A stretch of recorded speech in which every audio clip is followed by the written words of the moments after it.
So part of finding that purpose and that cause is versatility. Right. Tuesday Night is dope. Appreciate I you. like that. And it ain't because I like the girl in the video. Mm-hmm. It's dope. Word. Because not only did you show that you can do Bloom, or you could do, what's the first one again? Another chapter. Another Chapter. It showed that you were beast on the mic. Word. But you also could tell your lady how you got a beast, but Yes. for you I'm gonna be a little different. Facts. And that, once again, when we talk about monotone, X to the Next, Gangstar, CL Smooth, Lots of Lovin'. Right, that's my joint. It shows that you have layers, and you can show that when I listen to a Cause project, I'm not just gonna get bars. I'm gonna get depth, meaning, and integrity. What does it mean to be able to show that for any new rapper that just wanna spit the usual, that they could be the usual and be the norm, Right. as well? Well, it's all about, you know, being yourself. Like, when you first start out, you might start out emulating artists that you like or whatever, or spitting like how you think is gonna impress people. But when you really love it, little by little, the more you get into it, you start finding ways to put yourself in it. Let's say I start rapping like Nas, and I relate to Nas, so I want to rap like Nas or whatever. I'm like 12 years old.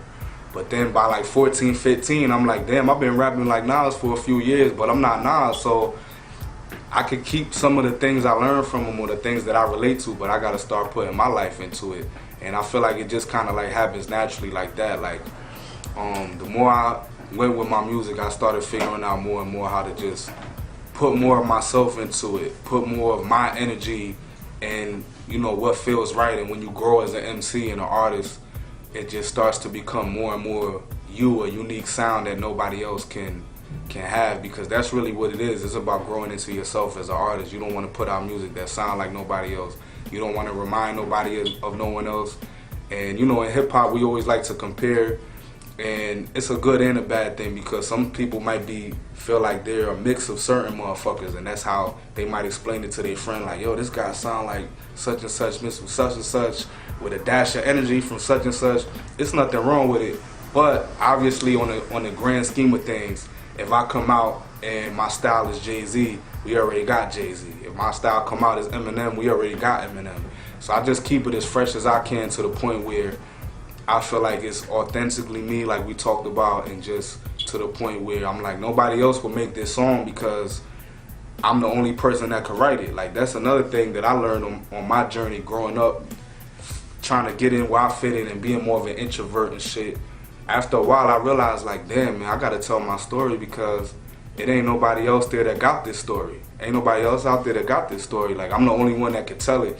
And that's why it might sound cheesy or cliche to some, but when they say that quote of, you know, your power is the only you, or whatever it is, that shit is so true, because at the end of the day, once you start to embrace the things that make you unique and different, instead of trying to run from them or hide them or fit in the crowd and shit like that, you know, and it takes strength and facing your fears to do that.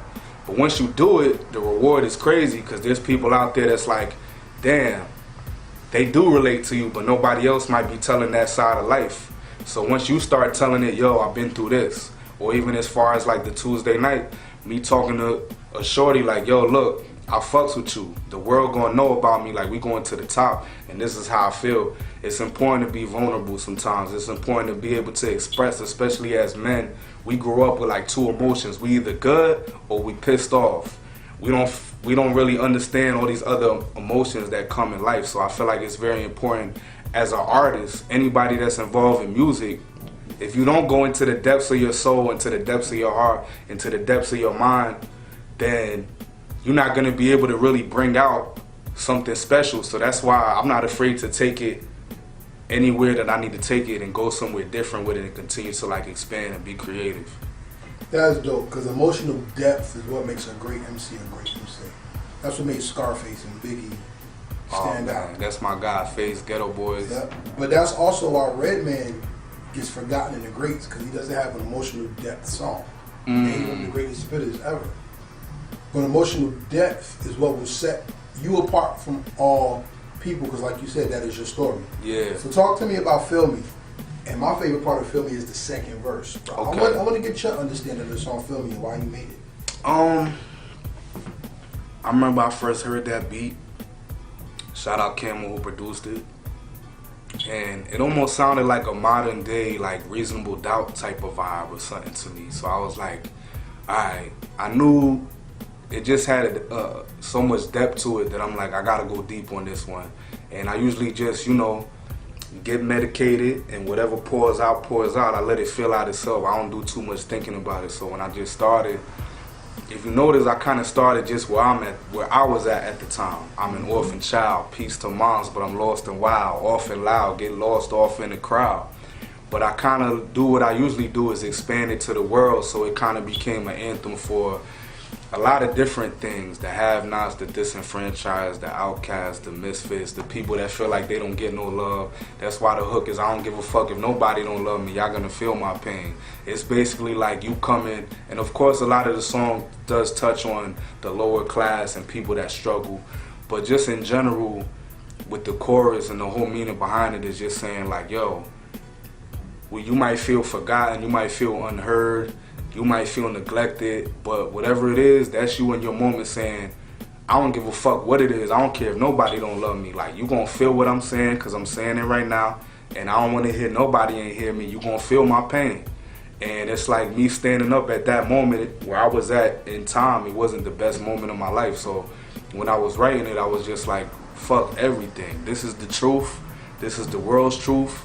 And it also goes deeper into tying it into sometimes like lower class and middle class areas, talking about the contrast, talking about the contrast in life, where I'm somebody that understands duality, and I'm somebody that understands whether it's class, race, religion, we all in this together. Everybody is intrinsically tied together, but we don't see it like that because we accept that we're different. These people live in this area, these people live in this area, these people have less money, these people have more money. Now it's a little bit different than like in the 90s, but it's historically shown that people don't want to find out about each other, even though we're all the same. You might talk a little different than this motherfucker, you might dress different, you might have a little bit of a different culture, but it's like, yo, first of all, we all Americans at the end of the day. We living side by side, but motherfuckers can't see that because it's either fear of the unknown, fear of different shit. So Feel Me is also kind of like in a weird way, like a lot of my songs are. It's a unified song, but me just being real, talking about different sides of life and how I see it. Life is bigger than the eyes of the viewer, the ears of the listener, and the message of the teacher. An aspect of your music to the life that you live and the life that you project. What is the one lesson that you learned that made your music alive? Damn, man, that's deep. The one lesson I learned, honestly, if I had to say it, I would say like I'm gonna put two, but I would say learn every day and just go with your heart. Because if you really studying music, if you really been learning since you was small about hip hop, about music in general, about reaching people, as long as you even just learning your own craft, mastering your craft, finding what works for you, finding what your strengths are, what people want to hear from you, and then on top of that, you just take that and you just go with what feels right, go with your heart. You can't listen to too many people when you're an artist. If you feel strongly about something, it is a business, but at the end of the day, it's an art. So even though we selling our music and everything, and we selling our merch, at the end of the day, somebody like me, I can't go to sleep at night if I don't feel right about myself. I can't look myself in the mirror. So when I do my music, that's how I go about it. I spent all my life and continue to spend every day mastering my craft, learning, being a student, and then I just take what I learn and I build on it, expand on it, and I just go with what feels right. Because there was times where in life as an artist you constantly expanding, your style might not necessarily change, but you building on the foundation so much to the point by your third album, your fifth album, somebody might be like, yo, this ain't what he was doing on the first album, because they don't see it, because it don't sound or look exactly the same as it did. So you gotta really trust your gut to know that, like, yo, this is what I need to do, because some people might not always understand it at first. And I'm the type of person that I believe you need the right amount of mystery in your music and the right amount of understanding off the rip. Because if nobody don't understand your shit, if it takes that long to get into your shit, a normal person might not even have that much time for it.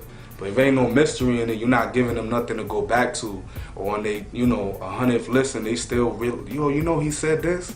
So it's a lot that goes into it, man.